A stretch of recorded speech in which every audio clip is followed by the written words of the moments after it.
কোথাও ওর কোথাও তার সন্তানকে নিয়ে আমাকে নিয়ে একটা ভিডিও আছে। ওই আমার বছর চাঁদ আছে না, ব্লাউজ বানানোর ক্ষেত্রে একদম দুজনে ব্লাউজ মাপতে গেলাম, মাপ দিয়ে গেলাম, আবার গেলাম আনতে। ঠিক এরকম সন্তানের প্রতি একটা মায়া মহব্বত আছে।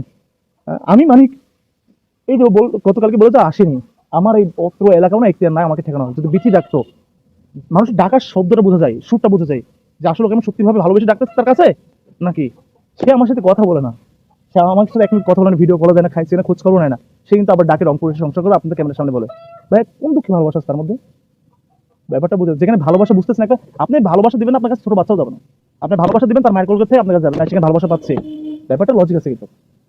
যেখানে ভালোবাসা দেখতেছি না, যেখানে আমার কাছে উগ্র মেজাজি, আমাকে মারার চিন্তা, প্ল্যান করার চিন্তা, সেদিন তার বড় বোন ফোন দিয়েছিলাম পরিবারের কাছে।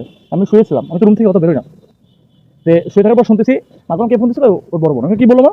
কয় সমাধান করা। আমি কি সমাধান করবে? আমার স্বামী স্ত্রী কি সমাধান করবে? না আমরা স্যাক্রিফাইস করলেই তো হয়ে যায়। বসে বসে কি দরকার? রাজশাহী থানাতে বসবে।